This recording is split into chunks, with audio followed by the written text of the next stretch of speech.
Buenos días, tengan todas y todos bienvenidos como siempre a su programa Café en la Mañana. Arrancamos presentándoles a ustedes imágenes de lo que fue el programa con Maduro Más del día de ayer, donde nuevamente el jefe de Estado venezolano puso sobre la mesa, señor Caballero, aspectos en el ámbito económico, político, social. Participó, estuvo allí en compañía de los participantes de la Feria Internacional del Libro, de la Filben. También habló de la Madre Tierra, de los trabajos que se viene desarrollando, el esfuerzo que viene haciendo el Estado venezolano por este tema de la crisis climática, y también habló del panorama internacional. ¿Cómo está? Muy buenos días. Muy buenos días, sí, efectivamente, muchos temas ha abordado el jefe de Estado este día lunes en su programa con Maduro Más.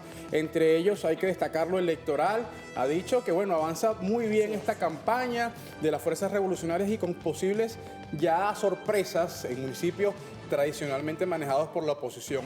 Ha ratificado, Elma, la propuesta de esta cumbre por la paz en el marco de lo que está ocurriendo en el mundo. Eso es muy importante, y de ese tema de la cumbre por la paz vamos a estar abordando con ustedes, porque el presidente de la República hablaba, ¿no?, de la importancia de mantener la paz, pero de prepararnos para las adversidades. Nosotros somos un pueblo de paz, así nos hemos caracterizado durante siglos. Nosotros, Venezuela nunca ha sido un país que ha ido a otra nación a invadir. Siempre hemos estado en defensa, en la paz, en la hermandad, en la cooperación. Bueno, y ese es el mismo llamado que hace el presidente de la República al resto del mundo. Vamos a revisar en su cuenta en la red social Instagram cómo hace su resumen habitual de lo que fue este con Maduro Más del día de ayer. Ahí está en pantalla, dice así. Bueno, es el programa número 85 y en este resumen ha dicho lo siguiente, el jefe de Estado. La 21 edición de la Filben fue un rotundo éxito en Caracas y ahora se expandirá con capítulos regionales que comenzarán en nuestra Guayana Esequiba. Menos pantallas, más libros, ha dicho el jefe de Estado. Así es, en otro mensaje, Rocinés debutó en la Filben 2025 con el libro La Barca de Nuestros Sueños Inconclusos, una gran sensibilidad, expresividad y capacidad literaria de la hija de nuestro comandante Chávez. Bajo el lema Lugar de Permanencia inició la edición número 19 del Festival Mundial de Poesía 2025, que se realizará hasta el 20 de julio, rindiendo homenaje al poeta Belén Ojeda y alza la voz firme y contundente por el hermano pueblo palestino. También, entre otros temas, destacaba lo siguiente: Venezuela tiene una democracia directa, completa y permanente. No es solo cuando hay elecciones. El pueblo decide los grandes temas, es una creación nueva. Vamos a desarrollando el proyecto original del comandante Chávez sobre la realidad nacional. Y justamente sobre eso, el tema electoral ha dicho lo siguiente. El Gran Polo Patriótico Simón Bolívar triunfará en las alcaldías y consejos municipales este 27 de julio, lo cual garantizará el financiamiento del segundo proyecto de los circuitos comunales en las consultas populares nacionales. Y hablando de esa fecha, dice así: recordemos, es muy importante, el 27 de julio también realizaremos la consulta popular nacional y para la juventud a participar. Esta es la primera de muchas más. Bueno, y ahí veían ustedes imágenes de lo que fue este con Maduro Más en su edición número 85. Vemos allí el presidente de la República con los participantes de la Feria Internacional del Libro, también mostrando una vez más el tema de nuestras 7 transformaciones, bastante importante, y el encuentro que sostuvo allí con todos los que hicieron vida en el programa con Maduro Más en la Filben también. Mira, qué importante esto lo que ha dicho el jefe de Estado sobre el tema electoral. No es solamente una elección para alcaldes, también consejos municipales. Vamos a traer seguramente en tu programa Café de la Mañana a los candidatos a consejos municipales que cumplen un rol fundamental. Vamos a ver un video que ha publicado el jefe de Estado a propósito de lo que ha sido su programa con Maduro Más número 85. Estamos viviendo ya una tercera guerra. ¿Y para qué es esta tercera guerra? Para imponer el dominio nazi-sionista de todo Occidente. Ellos quieren destruir a Rusia, ellos quieren destruir a China, pero para llegar a Rusia y llegar a China, primero tienen que destruir a Palestina, Líbano, Siria, Irak, intentar destruir a Irán y tener el camino abierto para convertir la guerra de Ucrania en la gran guerra europea que pudiera llegar a ser una guerra nuclear. Y a nosotros lo que nos toca en la humanidad es ir desmontando como quien desmonta un campo minado. Y tienes que exigir el respeto al principio mundial. Es la visión geopolítica que tenemos desde Venezuela. Por eso es que yo ratifico la propuesta para una gran cumbre mundial de paz. La paz en el mundo la van a hacer los países que necesitamos y queremos paz. La masacre contra el pueblo de Palestina es una masacre contra todos nosotros. Es la señal contra el mundo entero que ellos quieren dominarnos. Quieren dominar al planeta Tierra, y jóvenes defensores de derechos humanos como esta Francesca Albanese trascenderán en el futuro, serán las héroes de la nueva humanidad hacia el futuro, por la valentía. Y yo creo que ese informe debería degranarse, demostrarse que tenemos voces, tenemos pruebas, tenemos una opinión pública mundial a favor, tenemos la razón. Más temprano que tarde veremos la victoria de la verdad y la vida del pueblo palestino frente a los nazis sionistas criminales que hoy actúan de manera impune.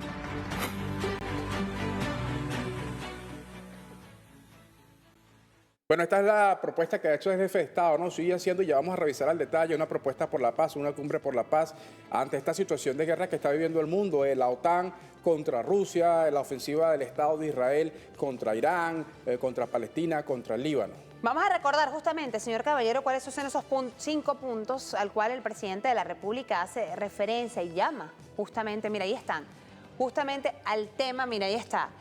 Compromiso con la paz y el respeto al derecho internacional es el primero, o la primera lámina cual se aborda en este tema de la paz como instrumento principal. Sí, ahí está acá lo que tiene que ver con el cese al fuego inmediato ante la escalada guerrerista en Asia Occidental por parte de Estados Unidos e Israel. Venezuela urge a las organizaciones del sur global a unir esfuerzos para exigir el cese al fuego inmediato como primer paso hacia una solución integral construida desde el diálogo, la legalidad y el respeto soberano ante los estados. Segundo punto, al cual se hace referencia, fíjense, ya lo vamos a ver en pantalla, dice así, lo tenemos allí, ahí está, cumbre por la paz y contra la guerra.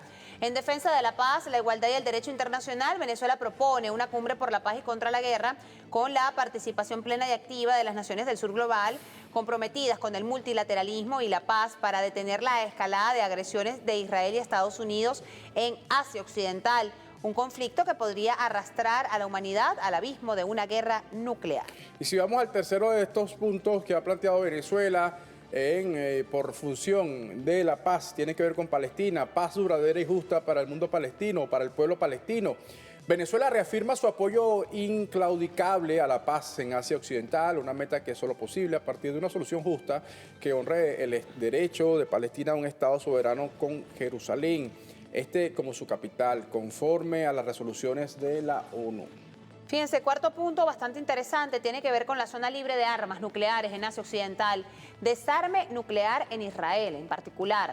Ante la urgencia de materializar el mandato histórico de crear una zona libre de armas nucleares en Asia Occidental, Venezuela convoca a la acción global para exigir al Consejo de Seguridad de la ONU un mecanismo inmediato de desarme nuclear en Israel, cuyo arsenal secreto representa una grave amenaza a la estabilidad regional y del mundo. Y el quinto de estos puntos es relativo a la paz verdadera en Asia Occidental, la arquitectura de paz sustentada en la justicia. Venezuela reafirma su convicción de que solo un enfoque basado en el respeto al derecho internacional y la igualdad soberana entre las naciones puede garantizar la paz verdadera. Es imperativo forjar un consenso internacional firme para contener la amenaza nuclear y construir una arquitectura de paz sustentada en la justicia. Este es el quinto de los 5 puntos que ha planteado Venezuela en función de una cumbre por la paz. Así es, mira, estos puntos, señor Caballero, son muy importantes porque denotan nuevamente la necesidad y la importancia que tiene nuestro país en que en el mundo, en Venezuela y el mundo, se mantenga la paz como principal vía para seguir avanzando en la política. Podemos tener diferencias, es normal, pero siempre en el marco del respeto, en el marco de la paz, no con imposiciones, y eso es lo que lamentablemente Estados Unidos no ha entendido. Se tiene que dar cuenta que hoy por hoy, más que nunca, existe ahora un mundo pluripolar y multicéntrico, un mundo que está emergente, un mundo que está en crecimiento y que ya la superpotencia que en su momento fue Estados Unidos ya no la es, y que es necesario abrir caminos y permitir que otros países que van en franco crecimiento se adapten a las nuevas políticas y así lo asuma. Estados Unidos, eso no ha sido así, porque siempre ellos se han caracterizado por el tema de la dominación. Y hay 4 puntos especiales o principales, señor Caballero, a los cuales vamos a hacer referencia. Sí, tiene que ver con la situación que se ha presentado y planteado a partir de la expansión del imperialismo norteamericano. Vamos a ver algunos puntos que, como ya tú lo has comentado, Emma, tienen que ver con el primero de ellos. Lo tenemos. Ahí está, mira, hay 4 puntos o la fuerza de dominación del imperialismo yanqui. Siempre ellos han dominado por esas 4 fuerzas, pero ante esas 4, ay, no las quitaron. ¿Dónde están? Ya va a aparecer otra vez. Ah, viene primero el sonido del presidente. Ah, bueno. No. Bueno, ahí está. Vamos a presentar los puntos. Sí, podemos presentar los puntos y después colocamos el sonido del presidente. Estamos hablando de estos puntos de dominación del imperialismo norteamericano. Tiene que ver con medios de comunicación. Han logrado controlar el pensamiento colectivo. Estamos hablando del tema comunicacional. Ahí podemos hablar del tema del cine, de los medios de comunicación. Han logrado controlar el pensamiento colectivo de la población mundial. En las últimas décadas han surgido nuevas alternativas de comunicación, como para eso, Telesur, Russia Today e Hispan TV, contrarrestando las cadenas estadounidenses. Así es, esa es la primera dominación que tiene que ver con el tema comunicacional y cómo ha sido contrarrestada. Segunda fuerza de dominación por parte de Estados Unidos, hablamos de la industria militar. Han invadido y bombardeado más de 100 países. Ahí dice 10, pero no son 10, son 100. Allí son 100 países, imponiendo su control. En la última década existe paridad militar y atómica gracias a potencias emergentes como China y Rusia. Hace 20 años, señor Caballero, no era así, era Estados Unidos únicamente. Ahora, hoy por hoy, aquí mencionamos Rusia y China, pero está la India, está Irán, que también tienen su poderío militar. Y vamos a ver también lo que ha sido el tema de cómo a través de una supuesta política por defensa o en defensa de los derechos humanos han logrado permear algunos países. Fíjense, partidos y organizaciones políticas. La élite de Estados Unidos ha controlado Latinoamérica a través de partidos políticos de derechos que les sirven como títeres. En el caso de Venezuela, por ejemplo, fueron Acción Democrática y partidos como COPEI, pero esa realidad cambió en toda la región y comenzaron a surgir partidos y gobiernos soberanos, haciendo que Norteamérica pierda la iniciativa política en la región. Hay que también hablar, por ejemplo, el tema del financiamiento, que han tenido las llamadas ONG, que han servido para permear y tratar de dominar la mente. Y justamente este cuarto punto de dominación estadounidense tiene que ver, señor Caballero, con el sistema financiero y el dólar. Por medio de sus bancos, sistemas de pagos y el dólar ha impuesto sanciones a los países que no se arrodillan a sus intereses, pero en las últimas décadas están apareciendo alternativas de pago como el MIR de Rusia y otras monedas como el yuan chino. Es por eso que también últimamente se ha atacado de manera tan fuerte, o Estados Unidos ha atacado de manera tan fuerte con este tema de los aranceles a los países que conforman los BRICS, y justamente por eso, porque sienten que están perdiendo dominación y de alguna u otra manera tienen que tener el control y están chantajeando con el tema de los aranceles. Eso es lo que está viviendo, porque ya se ven que evidentemente han perdido su poderío. Así es. En estos 4 aspectos, pero en resto en línea general. En línea general. No sé si ahora sí vamos a escuchar el sonido del jefe de Estado sobre este tema y las reflexiones que ha hecho. A nosotros lo que nos toca en la humanidad es ir desmontando como quien desmonta un campo minado. Entonces tienes que desmontar el campo minado de la guerra europea contra Rusia en Ucrania. ¡Pum! Y hacer un acuerdo de paz. Tienes que desmontar el campo minado del genocidio palestino. ¡Pum! Y hacer un acuerdo de paz, ¿verdad? Tienes que desmontar el campo minado de la agresión al Líbano, Siria, Irak e Irán. ¡Pum! Y hacer un acuerdo de paz global de la humanidad. Es la visión geopolítica que tenemos desde Venezuela. Bueno, ahí está el jefe de Estado hablando acerca de lo que es la geopolítica mundial. Hay que hablar de las expresiones de un mundo multipolar, pluricéntrico, que mira al sur, que tiene otro tipo de relaciones y que se ha alejado de lo que es esa incidencia de Estados Unidos. Hay países que, bueno, ya miran a otros polos de poder, no solamente los Estados Unidos. Así es, miren, y vamos a presentarles aquí para que ustedes vean cómo se sigue estos países que están en pleno desarrollo y crecimiento, cómo justamente, y ese es el temor que tiene Estados Unidos y por eso está tan desesperado en cosas como esta. Miren lo que le vamos a presentar, el mapa ferrocarril bioceánico. Este mapa, ya no nos va a aparecer aquí atrás, este mapa justamente tiene que ver con una construcción que está desarrollando, señor Caballero, China, y tiene que ver, este mapa conecta el Océano Pacífico, mira, aquí está. Este mapa, lo ven allí, miren, preséntalo aquí, permítame irme para acá. Por aquí. Aquí está China y conecta con Perú. Miren, esto lo está haciendo China. Esto lo está haciendo China. Y esto tiene varias aristas y muy importantes y tiene muchísimos beneficios. Primero, conecta al Océano Pacífico con el Atlántico. Resta fuerza al Canal de Panamá, eso es importante porque Claro. Panamá es el primer tránsito en este momento dominado por Estados Unidos. Allí está metido Donald Trump. Mira, también al tener ese canal, ese mapa ferrocarril bioceánico, China va a llevar su mercancía al centro de Sudamérica. Mira dónde va a llegar. Allá lo tiene. Mira, ahí está en pantalla completa. Ahí está la línea. Va a llegar a Perú y ahí tiene evidentemente una conexión directa con todo Centroamérica allí, ¿no? Tiene que ver también con el comercio libre del dólar. Hay que decir que China recientemente ha inaugurado uno de los puertos más importantes, más grandes en Latinoamérica y ha sido en Perú. Una visión distinta, fíjense ustedes, de la importancia que reviste China para muchos países y la inversión que tiene el gigante asiático en América Latina. Y uno de los puntos más importantes, por supuesto, que tiene que mucho temor a Estados Unidos y es el comercio libre del dólar. Ustedes se acuerdan que nuestra vicepresidenta ejecutiva habla mucho de la desdolarización, ¿ah? Porque eso es una línea que está marcada no solamente en Venezuela. Rusia, de hecho, en los BRICS está buscando no transar en dólar, sino en monedas como el yuan o monedas como la rusa, es decir, otras alternativas de comercialización que no dependan del dólar. Sí, vamos a justamente hablando de esta geopolítica mundial, cómo se inscribe también Venezuela y si revisamos las 7 transformaciones. ¿Recuerdan ustedes esa primera línea económica que además tiene una visión estratégica, hablando también de esa geopolítica? Vamos a revisarla. ¿La tenemos allí? Ahí está. Séptima transformación, que justamente habla de la geopolítica.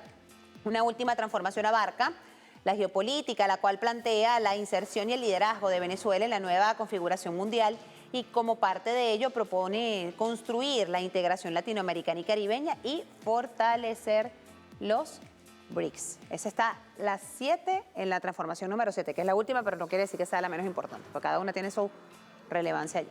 Lo teníamos la semana pasada, es un tema crucial, muy importante. Vamos a hablar del tema energético. David Paravicini, experto petrolero, ya se lo vamos a mostrar. Ahí se lo va a aparecer. La semana pasada se realizó un encuentro importantísimo con países de la OPEP. Ahí estaba la vicepresidenta ejecutiva de la República. Venezuela sigue afianzando además su rol como proveedor seguro de materia energética y de mucho interés, sobre todo en este momento tan convulso que está viviendo el mundo. Ahí está David Paravicini, experto petrolero, va a estar con nosotros, ahí lo ven en pantalla. A la vuelta vamos a conversar de ese tema tan interesante, cómo se sigue moviendo y todo al final, y nos lo va a decir nuestro invitado, todo al final guarda relación. El tema de esta geopolítica mundial que está tan convulsa, todo eso nos los va a comentar nuestro invitado a la vuelta, aquí en nuestro programa Café en la Mañana, @Café en la Mañana por Instagram, TikTok, nuestras plataformas digitales a su total disposición, la van a ver aquí en pantalla, en Macaro Agurto, por todas mis redes sociales. El señor Caballero es El Caballero TV por Instagram, Michelle Caballero TV por TikTok y Emma Carolina Agurto por Telegram. Pausa cortica, no se aparte de ver. Ya venimos.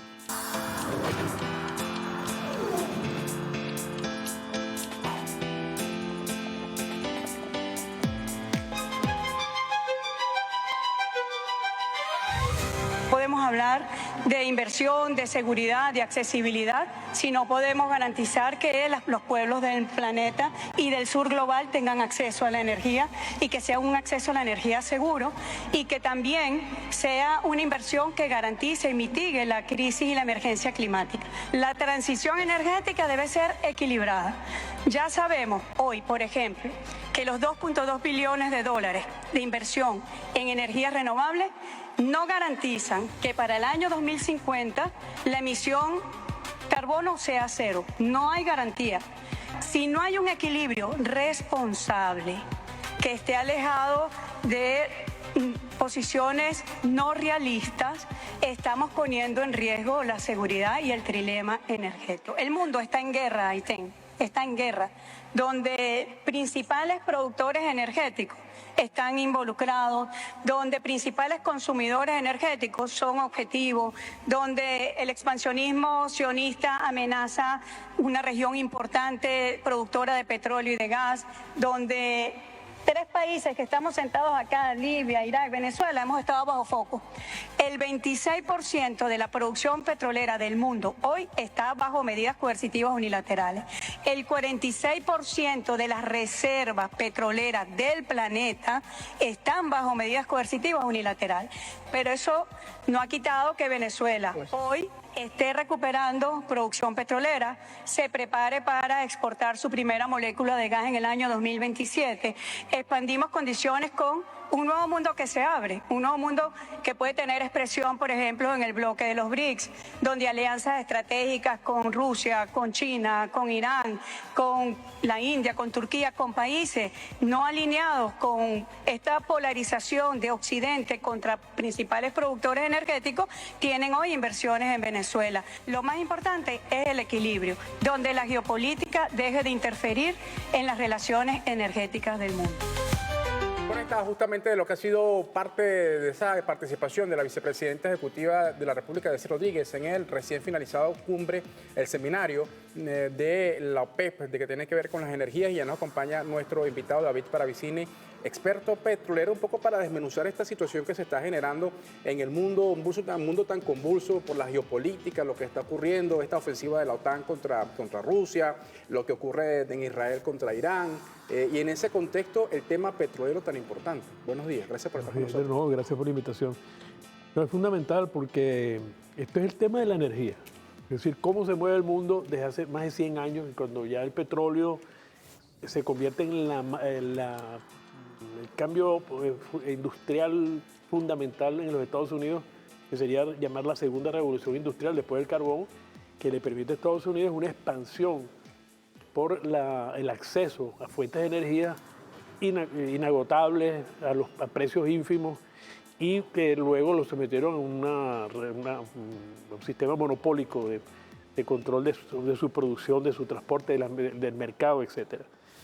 Y eso es lo que estamos viendo hoy, porque esa hegemonía o ese monopolio sobre ese recurso hoy, a través de los años, ha sido puesto en cuestión, no solamente porque se formó la OPEP hace 60 años, 65 años ya, sino que además ahora los países que también necesitan la energía como elemento fundamental para su desarrollo también se reunieron, tienen más de 20 años, vamos para 25 años con la existencia de los BRICS, que cada vez definen con muchísimo más claridad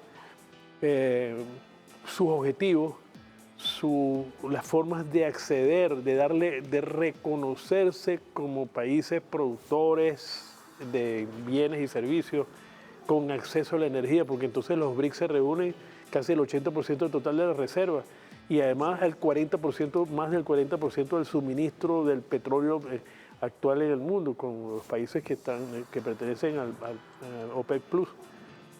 Es decir, que son un conjunto de organizaciones, la OPEC, los BRICS, el desarrollo además de estados como China, con una visión muy clara sobre el tema de la soberanía y el respeto de la soberanía de los pueblos, de la multipolaridad, de romper con estas formas del mundo según las reglas estrictamente de los Estados Unidos, y a la vez las pretensiones de ciertos sujetos sumamente poderosos, ricos, millonarios, el caso de Soros, el caso de otros casos donde tienen además una idea, quieren imponer una idea de un mundo como lo que se ha denominado el anarquismo en materia económica, la anarcoeconomía, que se parece a narcoeconomía, pero es anarcoeconomía, que es la que promueve Milei, o otro vocero de eso es el señor allá en Ucrania. Aquí en Venezuela tiene su réplica muy devaluada en María Corina Machado, que también propone exactamente lo mismo, un mundo sin fronteras, entrega total de los recursos naturales de Venezuela, pero ella no es sino una expresión de una política global y mundial. Claro. ¿verdad?, que pretende justamente organizar este mundo. Y por eso este evento, este seminario y la exposición de la vicepresidenta es importantísimo, porque uno de los objetivos del ataque es decir que la energía de petróleo y el gas, de los hidrocarburos, no está en decadencia porque vienen las energías alternativas. Es decir, de hecho, en la misma conferencia se combate, o sea, se enfrenta una proyección de la Asociación Internacional de Energía, que es la Asociación de Energía de los países de la OCDE, de los países, de los 40 y tantos países estos que se dice que son del desarrollo, que dicen que el pico petrolero, el pico energético, el pico petrolero va a ser ahora en el 2020, este mismo año 2025, máximo al 2030.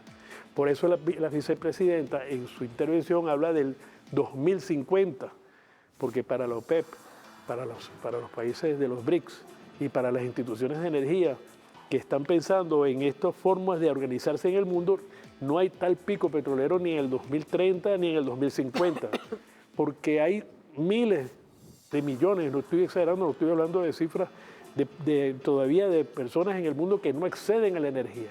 Y la energía más accesible, más barata, a la que pueden aspirar, con la que se puede aspirar a darles ese servicio, a hacer ese acceso, es justamente la de los hidrocarburos.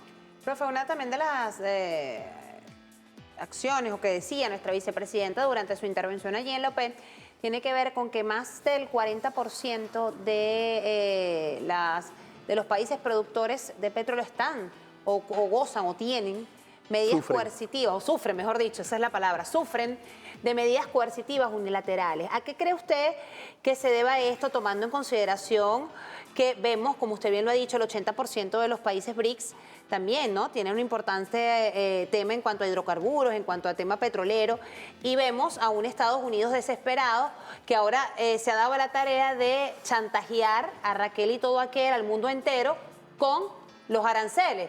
El que se une con los BRICS le subo los aranceles. Entonces vemos allí el desespero de un Estados Unidos ante estos países emergentes que están en crecimiento y que se están uniendo en bloque para surgir y salir adelante. Bueno, como te digo, en mi opinión hay una batalla que tiene una interna dentro del capitalismo imperialista, dentro de los sectores del imperio, del imperialismo económico, en la batalla por el control energético. Ya esta guerra contra el petróleo la hubo en los años, en 2020, cuando comenzó una batalla diciendo que había que ir a las energías alternativas. Antes de empezar la pandemia, pues eso fue el 2019 mismo, ya los grandes organismos financieros habían hablado de la agenda del 2030, la agenda ecológica de protección ambiental, y se encarecieron todos los créditos y todos los sistemas financieros hacia el tema petrolero y todos se enfocaron hacia las energías alternativas. Eso fue un boom tremendo, pero vino la pandemia y así como hubo ese primer ataque brutal desde el punto de vista financiero contra todas las empresas petroleras, se encarecieron todos los accesos financieros para inversión en hidrocarburos, entonces vino la escasez y llevó entonces a una situación de que el petróleo llegó, bueno, en esa situación el petróleo llegó a estar inclusive por debajo de cero, no sé si recuerdan eso, que llegó a, claro, en algún sitio llegaron al petróleo hasta decir que estaba por debajo de su valor, era regalado. Pero todo se mostró que no tenía las posibilidades de que las energías alternativas cubran la demanda energética mundial, se demostró que era imposible, también lo recalcó la vicepresidenta, hablando de que para el año 2050 era imposible que con esos 2 billones que tienen estimados iban a poder resolver o atender la demanda de ese momento. Pero en ese caso vino el ataque contra los países productores exportadores de petróleo. En aquel momento. En aquel momento. Y ahora se repite otra vez. Ahora ya con medidas, claro, en cada caso, Rusia por un asunto, Venezuela por otros aspectos.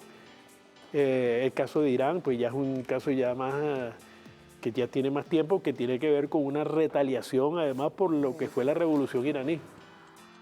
Y eso lleva, pero está todo asociado a tratar a estos países como productores, exportadores de petróleo, de tratar de aniquilarlo, de que acabar con el concepto de Estado-nación y hacer los estados sumisos absolutamente sin ningún tipo de carácter frente a una posibilidad que se abre con los BRICS. Ahora, por eso es que las BRICS dice, bueno, porque tenemos o las amenazas de Estados Unidos con los aranceles, pero no solamente los aranceles, sino las invasiones todo directamente, o las guerras proxy, cantidad de cosas que intentan, como lo están tratando de hacer con nosotros en Venezuela, a través de Trinidad, a través ahora, leí una noticia esta mañana sobre un ataque a través de un barco con bandera holandesa, con tripulación militar de Estados Unidos contra un barco de pesca nuestro. Es decir, buscar conflictos para tratar de aniquilar estos países productores y exportadores de petróleo.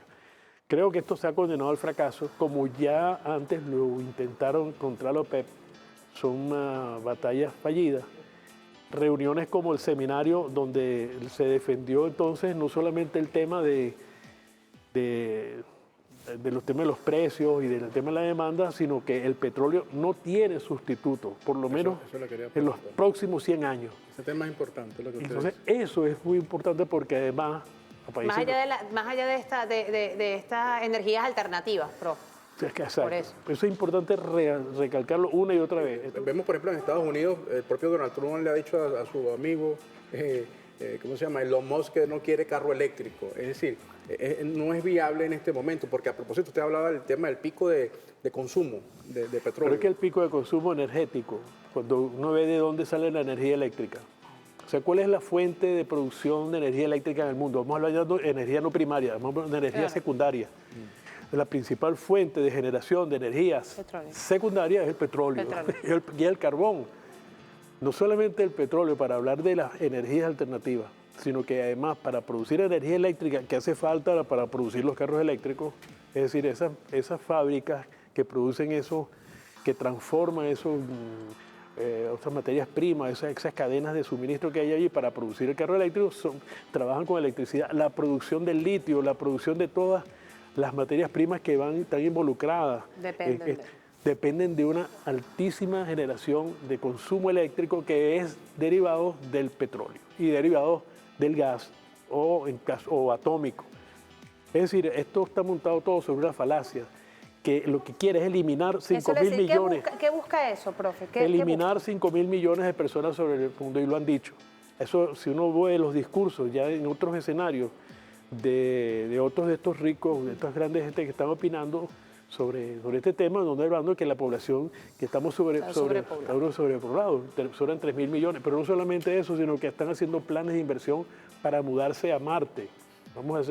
Porque vamos a hacer un campo de golf en no sé dónde.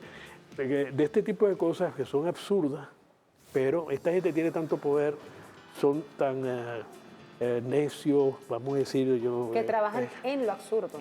Y creen que como tienen tanto poder pueden decidir cualquier cosa. Es decir, tiene sentido para ellos hablar de un campo de golf extraplanetario. Profe, en este momento, ¿cómo está Venezuela en materia de producción? Se presentó el tema de la amenaza de la sanción, el tema de la OFAC, te doy la concesión, te la quito, la licencia, el permiso. ¿Cómo está en este momento? Porque se ha hablado además de una extensión del permiso para la Chevron en Venezuela, para actividades supuestamente mínimas. ¿Cuál es la realidad que usted puede percibir?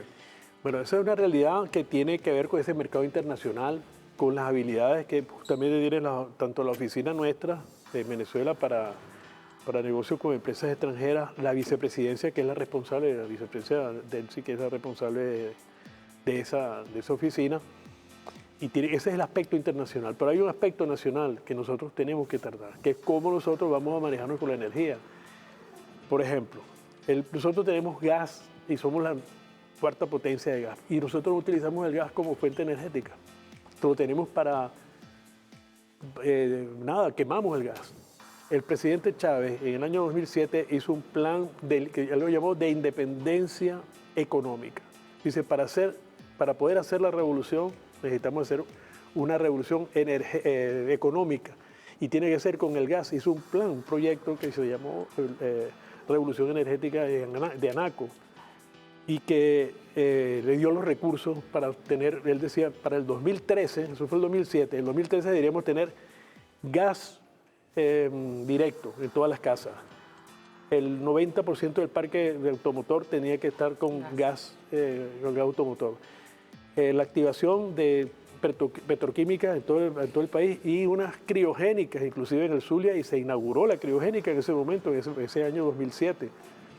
La explotación y exportación de gas licuado a través de unos trenes de licuefacción en el estado Sucre, que ese proyecto se llamó, ya me voy a acordar el nombre, y otra planta para compresora para llevarle gas, de ese gas que está en esa plataforma, en esa zona de toda Venezuela. Es decir, todos esos planes de petroquímica, de gas directo, imaginemos, ¿no?, cómo hubiera sido toda esta batalla que hemos tenido si la gente hubiera tenido gas en su casa, que no hubiera habido problema con que hubiese gasolina porque tenías gas para echarle a tu carro.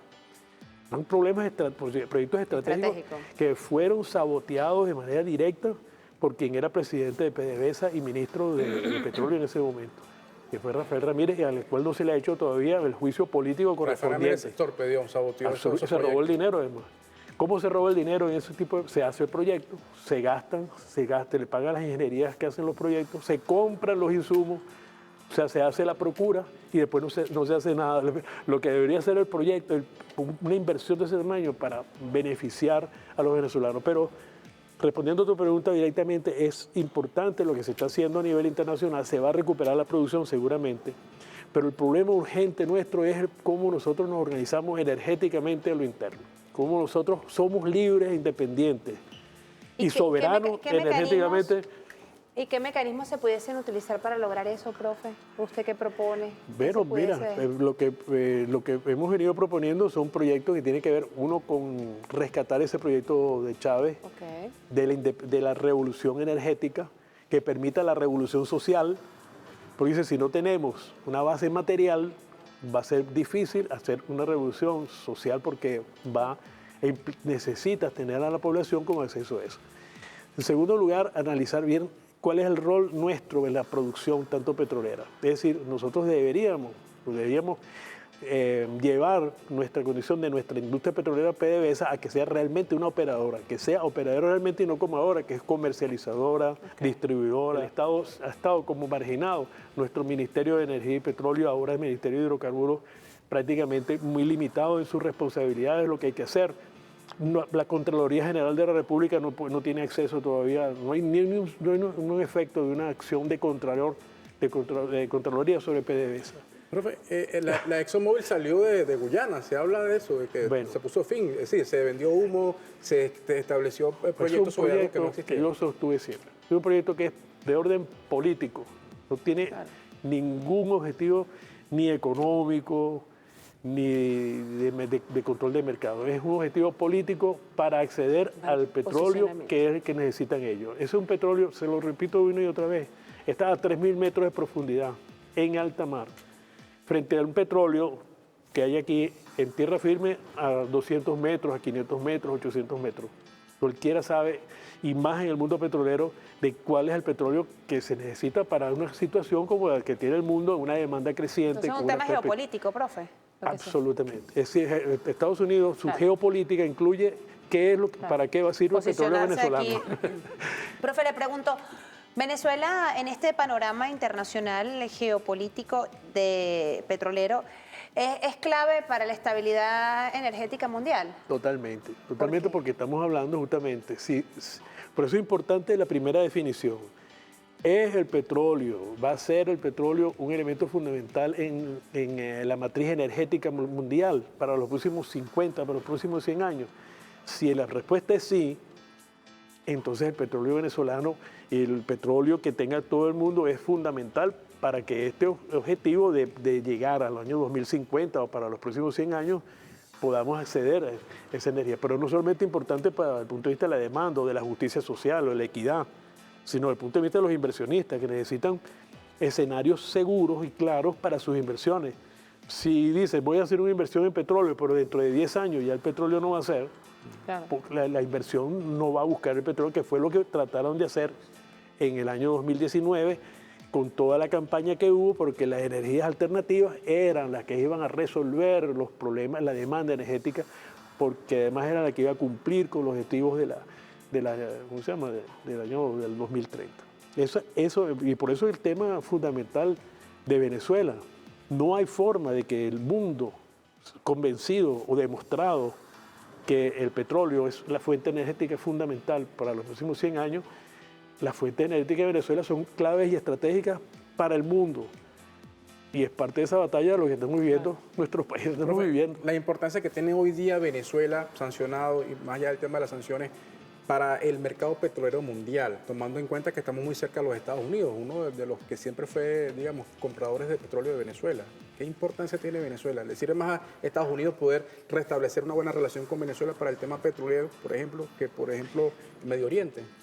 Bueno, yo creo que para Estados Unidos, esa es mi opinión, es fundamental el acceso al petróleo venezolano. Pero estamos viendo cómo hay unas tendencias de punto de vista, yo no sé si llamarles ideológicas, que es la que apunta es que American First o Make America Great Again, donde dice que la producción tiene que ser allá. Y ese es un proyecto ideológico, no es un proyecto científico-económico, desde el punto de vista capitalista ni marxista tampoco. Ningún análisis económico puede justificar lo que está inventando esta gente, la administración de Donald Trump, que está sacrificando los avances en intercambios mundiales de mercado. Estamos hablando de mercado capitalista, no mercado socialista, mercado capitalista, con tarifas, con una pretensión de que American First Again tienes que volver a producir ahí a través de dumping, aranceles, proteccionismo financiero a través de la Reserva Federal, dando préstamos digamos, de 0.0 de interés, dinero gratis, pues regalado.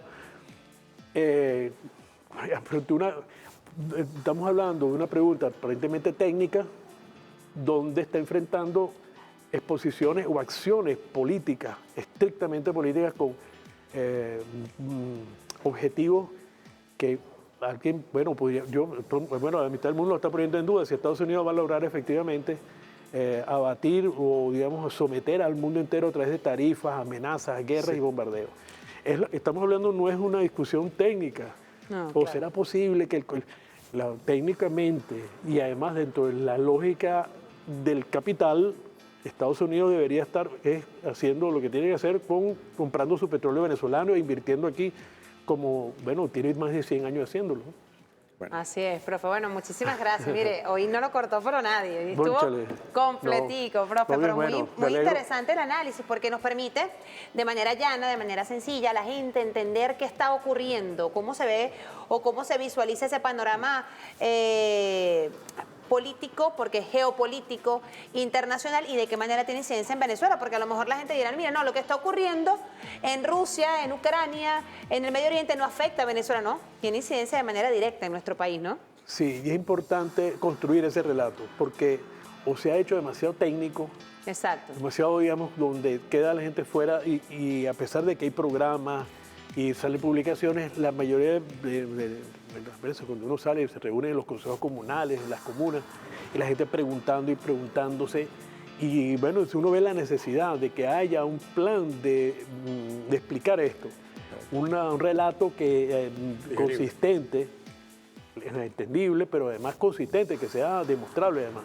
O sea, no porque sea en un lenguaje sencillo, no quiere decir que no tenga una demostración científica como tal, ¿no? Bueno, profe, muchas gracias, David Paravicini, experto petrolero, amigo gracias a ustedes por la invitación. Siempre muy atento, además muy dispuesto a acompañarnos y sobre todo darnos esta orientación didáctica muy especial y muy importante del tema petrolero mundial.